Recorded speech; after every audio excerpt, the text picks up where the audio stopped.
Hi welcome back to my channel. ఈరోజు కథ కొంగుముడి 7వ భాగాన్ని వినేద్దాం. ఆనంది బట్టల షాప్కి వెళ్ళి జెంట్స్ వేర్ చెక్ చేస్తూ ఉంటుంది. ప్రేమ్ పక్కన కొంచెం దూరంలో నిలబడి ఆనందిని చూస్తూ మనసులో, నేను నీ భర్తనని తెలియకుండానే నా భర్త అన్నావు, అదే నిజంగానే నీ భర్తని అని తెలిస్తే ఎలా రియాక్ట్ అవుతావో తలుచుకుంటేనే థ్రిల్లింగ్గా ఉంది. నీకు థ్రిల్ ఇవ్వాలి అనుకుంటే నాకే షాక్ ఇచ్చి థ్రిల్ చేసావు. నీ నోటి వెంట వచ్చిన ప్రతి మాట మన జీవితంలో నిజం అవ్వాలి బంగారం, నేను నిజం చేస్తాను అని అనుకుంటూ నవ్వుతూ ఆనందిని చూస్తూ ఉన్నాడు. ఇక్కడ ఆనంది బట్టలతో కుస్తీ పడుతుంది. ప్రేమ్ కూడా వెళ్ళి బట్టలు కొంటున్నట్లు వచ్చి ఆనంది పక్కనే నిలబడతాడు. ఆనంది కళ్ళతోనే, నువ్వేంటిక్కడ అని అంటుంది. బట్టలు కొనడానికి వచ్చాను అని కళ్ళతోనే అంటాడు. నాకెందుకులే అని బట్టలు చూసే పనిలో పడిపోతుంది. ప్రేమ్ ఒక పక్క బట్టలు చూస్తూ మరో పక్క ఆనందిని చూస్తున్నాడు. ఆనంది, ఇది బాగుంటుందా, ఇంకోటి తీసుకుని మరి ఇది, అయ్యో బాబోయ్, ఆడవాళ్ళకే కాదు మగవాళ్ళకి డ్రెస్సులు సెలెక్ట్ చేయడం కూడా కష్టమే. ఒట్టి ప్యాంటు షర్టేగా వేసుకునేది అనుకుంటాం, కానీ వీళ్ళకి మోడర్న్ అంటూ పంచులు, షేర్వాణీలు, కుర్తాలు ఇలా రకాలే ఉన్నాయే అనుకుంటుంది. ప్రేమ్ నవ్వుతూ, నాకు ఒక డ్రెస్ తీసుకోవడానికి ఎంత టెన్షన్ అవుతున్నావే, అయినా నేను ఎలా ఉంటానో నా సైజ్ తెలియకుండా డ్రెస్ ఎలా తీసుకుంటున్నావే పిచ్చిమొద్దు. ఆనంది మనసులో, అయ్యో ఇదేంటి, ఆయన సైజు కలరు తెలుసుకోకుండా బట్టలు తీసుకుంటే తర్వాత ఆయనకి అవి సెట్ అవ్వకుంటే ఈ విషయం నేను ముందే ఎందుకు ఆలోచించలేదబ్బా. ప్రేమ్ మనసులో, బ్రెయిన్లో కరెంట్ ఉంటే కదే బల్బ్ వెళ్ళడానికి అని నవ్వుకుంటాడు. ఇప్పుడు ఎలా తెలుసుకోవాలబ్బా ఆ ఐడియా అని తన మొబైల్ తీసుకొని చెక్ చేస్తుంటే ప్రేమ్ మనసులో, ఏం చేయబోతుంది నా తింగర బుచ్చి, ఒకవేళ చారీకి కాల్ చేసి సైజ్ అడుగుతుందా ఏంటి అని అనుకుంటున్నాడు. ఆనంది, దొరికింది, మా ఆయన తోక నెంబరు అని ఆ నెంబర్కి కాల్ చేస్తుంది. అనుకున్నా వాడికే కాల్ చేస్తుంది అనుకున్నాడు ప్రేమ్. హలో ఎవరు అన్నాడు చారి. నీ బాస్కి బాస్ని అంది ఆనంది. ప్రేమ్ తనలోని తను నవ్వుకుంటున్నాడు. అంటే ఆనంది మేడం గారా అన్నాడు చారి. ఆనంది నవ్వుతూ, పర్వాలేదు చారి, నీకు బ్రెయిన్ ఉందే అని అప్పుడప్పుడు రుజువు చేసుకుంటున్నావు. చారి ఏమరపాటుగా థ్యాంక్ యూ మేడం అని వెంటనే బల్బు వెలిగి ఏంటి అన్నాడు. షాక్ అయింది చాలే కానీ ఫస్ట్ నిన్ను అడిగిన దానికి సమాధానం చెప్పు. అడగండి మేడం చెప్తాను. మీ సార్ బాడీ కొలతలు కావాలయ్యా.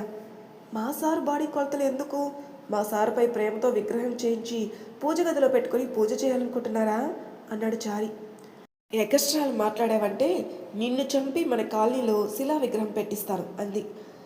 అయ్యో బాబోయ్, అంత పని చేయకండి మేడం, తప్పుగా మాట్లాడుంటే సారీ, నన్ను ఈసారికి వదిలేయండి అన్నాడు చారి. అలా రా దారికి, నేను మీ సార్ అంత మంచిదాన్ని కాదు. ఓకే, నేను మీ సార్ కోసం డ్రెస్ తీసుకుంటున్నాను, అందుకే ఆయన సైజు చెప్పు. చారి కొన్ని సైజెస్ చెప్పి ఆయన హైటు 6.1 ఉంటుంది, కలర్ ప్యూర్ వైట్, ఇంకా చెప్పాలంటే 26 ఇయర్స్ కుర్రాడు, 6 ప్యాక్తో ఉంటే ఎలా ఉంటాడో సార్ అలాగే ఉంటాడు అన్నాడు. Okay thanks Chari, but bye అని కాల్ కట్ చేసి మనసులో, ఏంటి ఈ చారి నా మొగుడు సైజు చెప్పమంటే అన్ని హీరో క్వాలిటీస్ చెప్తున్నాడు అని బేరగా పక్కకు తిరిగేసరికి ప్రేమ్ కనపడతాడు. ఈ చారి చెప్పిన విధానంగా ఇతనున్నాడే, డ్రెస్ సెలెక్ట్ చేసుకోవడంలో ఇతను హెల్ప్ అడిగితే అమ్మో వద్దులే ఏమనుకుంటాడో ఏమో అని లైట్ మెరూన్ కలర్లో సింపుల్గా షేర్వాణి తీసుకుని చూస్తూ ఉంటుంది. ప్రేమ్ అది గమనించి అలాంటిదే ఇంకోటి తీసుకుని ట్రయల్ రూమ్లోకి వెళ్ళి డ్రెస్ చేంజ్ చేసుకుని బయటకు వస్తాడు. ఆనంది తన చేతిలో డ్రెస్ పక్కన డ్రెస్ చూస్తూ ఉంటే సేల్స్ బాయ్, మేడం మీ చేతిలోని డ్రెస్సే తీసుకోండి బాగుంటుంది, అటు చూడండి ఆ సార్ వేసుకుంటే ఎంత బాగుందో అనగాని ఆనంది వెనక్కి తిరిగి చూసి మనసులో, వావ్ చాలా బాగుంది డ్రెస్సు అనుకుంది. ప్రేమ్ కూడా మనసులో, డ్రెస్సు మాత్రమే బాగుందా, నేను బాలేన బంగారం అనుకుంటున్నాడు. ఆనంది మనసులో, ఈ డ్రెస్ వల్ల ఇతనికి అందం పెరిగిందో లేక ఇతని వల్ల ఆ డ్రెస్కి అందం వచ్చిందో తెలియదు, కానీ ఈ డ్రెస్లో చాలా హ్యాండ్సమ్గా ఉన్నాడు. మరి మా ఆయన ఈ డ్రెస్ వేసుకుంటే ఇంతే అందంగా ఉంటాడా అని సిగ్గుపడుతూ, ఏమో రేపు చూస్తాను, ఇలాగే ముద్దుగా ఉంటే ముద్దు పెట్టి చెప్తాను, హ్యాండ్సమ్గా ఉన్నారు మై డియర్ శ్రీవారు అని డ్రెస్ని హత్తుకొని మెలికలు తిరిగిపోతుంది. ఏంటి ముద్దుగా ఉంటే ముద్దు పెడతావా బంగారం, చూద్దాం అది చూద్దాం, నన్ను చూశాక నీ రియాక్షన్ అని వెళ్ళి డ్రెస్ చేంజ్ చేసుకుని వచ్చి చూస్తే ఆనంది కనిపించదు. ఇక్కడ ఒక అమ్మాయి ఉండాలి కదా, ఏది అన్నాడు ప్రేమ్. ఆ సేల్స్ బాయ్ డ్రెస్ తీసుకుని వెళ్ళిపోయింది సార్. ఓ థ్యాంక్ యూ అని అక్కడే వాల్కున్న టైం చూసి టైం అవుతుందని మీటింగ్కి వెళ్ళాలి అని ప్రేమ్ ఆఫీస్కి ఆనంది ఇంటికి వెళ్తారు. ప్రేమ్ మీటింగ్కి టైం అయిపోతుందని డైరెక్ట్గా మీటింగ్ జరిగే ఆఫీస్కి వెళ్ళిపోతాడు. ఆనంది స్కూటీపై ఇంటికి వెళ్తున్న దారిలో ఐస్ క్రీమ్ పార్లర్ బయట నిలబడి ఉన్న అనిలాని చూస్తుంది. స్కూటీ పక్కనే పార్క్ చేసి అనిల దగ్గరికి వెళ్ళింది.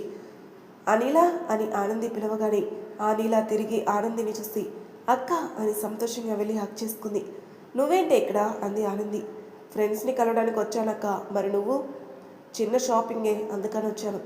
హో అలాగా, పద అక్క లోపలికి వెళ్ళి మాట్లాడుకుందాం. సరే పద అని లోపలికి వెళ్ళి కూర్చొని ఐస్ క్రీమ్ ఆర్డర్ చేస్తారు ఇద్దరు. అక్క ఎలా ఉన్నావు, అంతా ఓకే కదా, ఏం ప్రాబ్లం లేదు కదా అంది అనిల. ఆనంది నవ్వుతూ నాకేంటే నేను సూపర్గా ఉన్నాను, నువ్వెలా ఉన్నావు? ఇంట్లో వాళ్ళంతా అమ్మ నాన్న బాబాయ్ పిన్ని అన్నయ్య వదిన ఆర్య నువ్వు ముఖ్యంగా అంశు వాడిని చాలా మిస్ అవుతున్నానే అని డల్గా ఫేస్ పెడుతుంది. అనిల ఆనంది హ్యాండ్ పట్టుకుని అక్క మేమంతా చాలా బాగున్నాం, ఇంట్లో వాళ్ళు కూడా నేను చాలా మిస్ అవుతున్నారు. నేను మిమ్మల్ని చాలా మిస్ అవుతున్నానని, కానీ మీ బావ కండిషన్ వల్ల ఇంటికి వచ్చి మీ అందరినీ చూడాలని ఉన్నా చూడలేకపోతున్నాను అంది.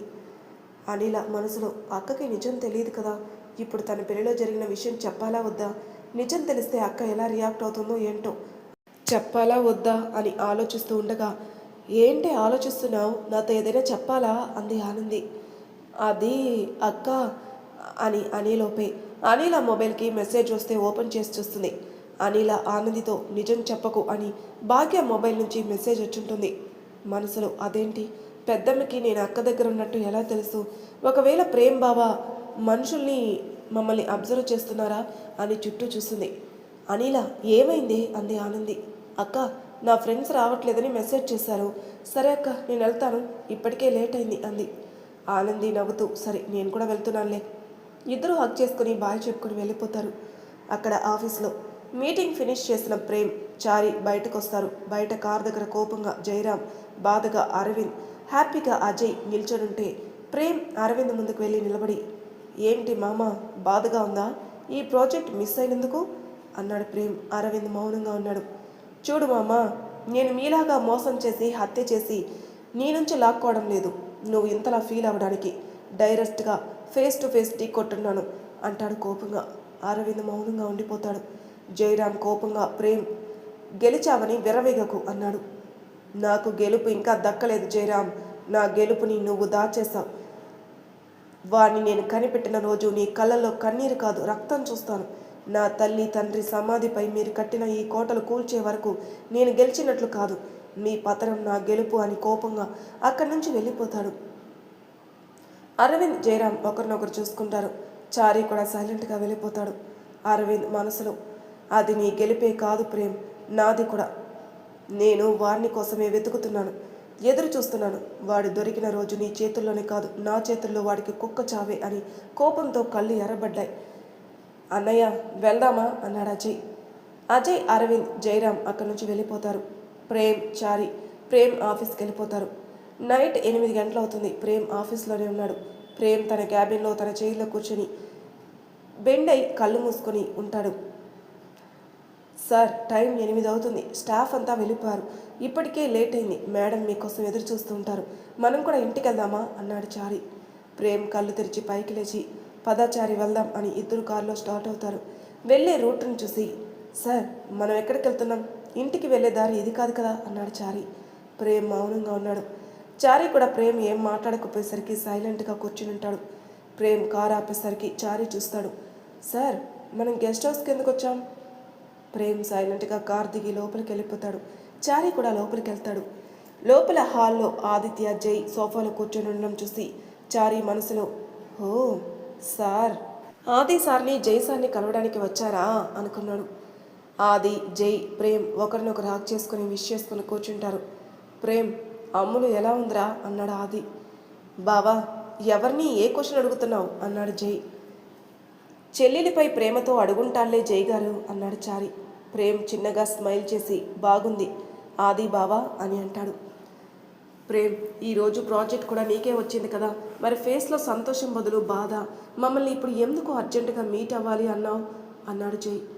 అవును ప్రేమ్, ఎందుకు అర్జెంటుగా మెసేజ్ చేసి గెస్ట్ హౌస్కి రమ్మన్నావు అన్నాడు ఆదిత్య. ఏం కారణం ఉంటేనే మిమ్మల్ని కలవాలా అని కన్నీరు వస్తుంటుంది. ప్రేమ్ ఆది జై కంగారుగా ప్రేమ్కి ఇరువైపులా కూర్చొని ప్రేమ్ని పట్టుకొని ఏంటి ప్రేమ్ ఇది చిన్నపిల్లల్లా అని ప్రేమ్ని ఓదారుస్తుంటే చారి కూడా బాధగా చూస్తూ ఉంటాడు. ప్రేమ్ కన్నీళ్లు తుడుచుకొని లేచి అంటే ఆ ఇంట్లో ప్రతి వాల్కి ప్రేమ్ వల్ల అమ్మ నాన్న ఫోటోలు ప్రేమ్ చిన్నప్పుడు ఫోటోలే ఉన్నాయి.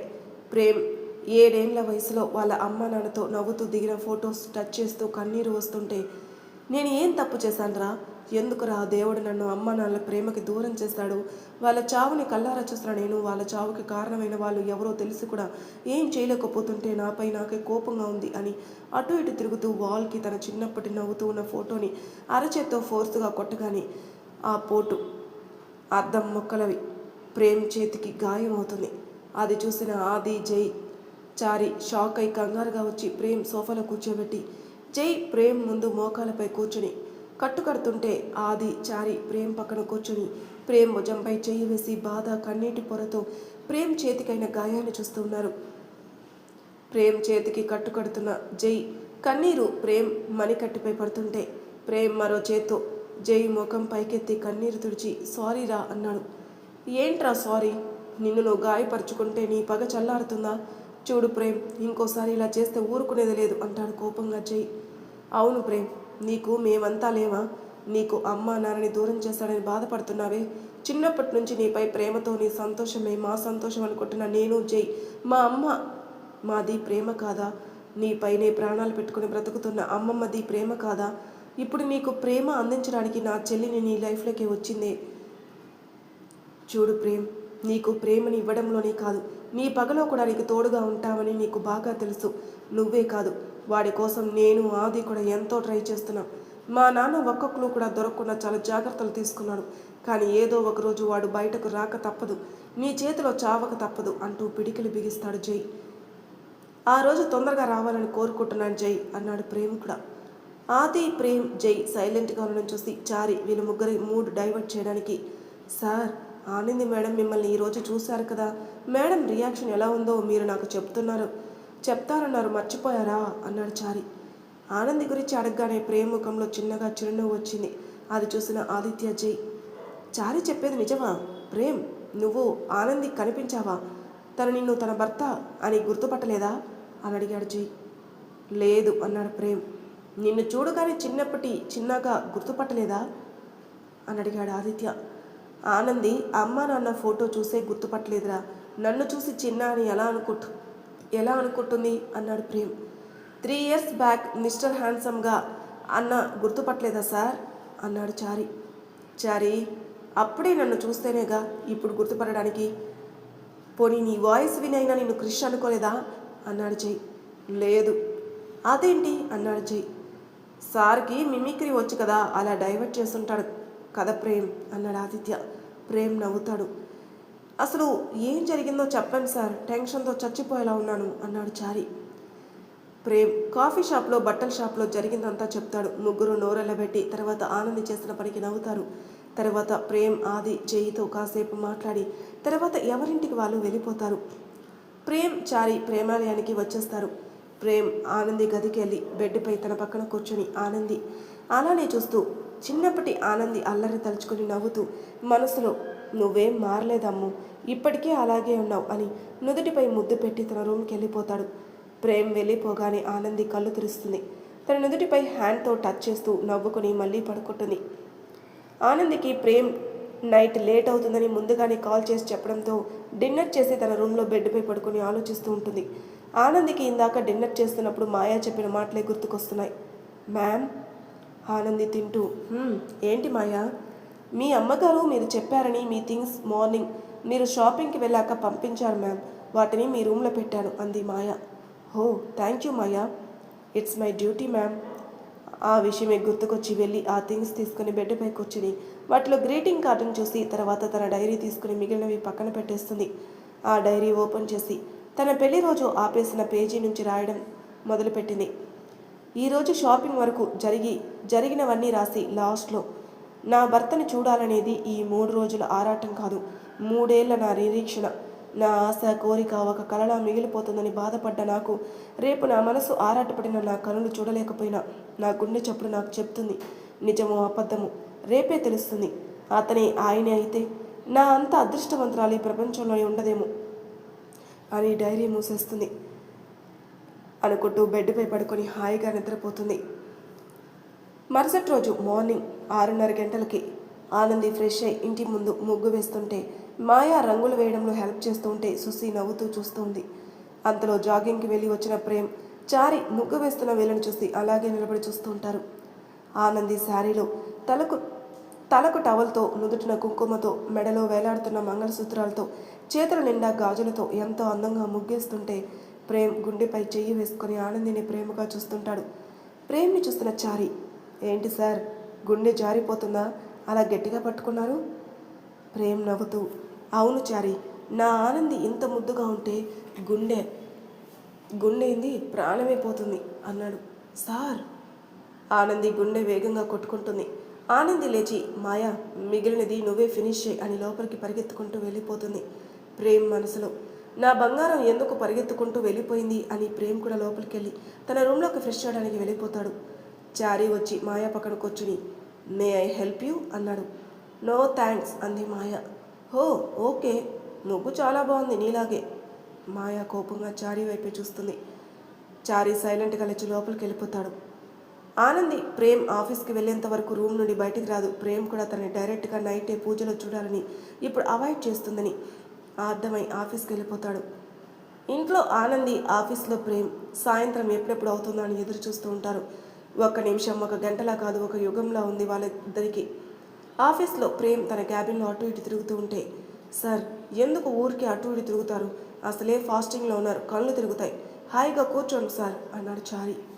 చారీ సారీ అని, సార్ మీతో చెప్పకుండా నేను మీరు మెచ్చుకునే పని ఒకటి చేశాను సార్. ఏంటి అన్నట్టు చూశాడు ప్రేమ్.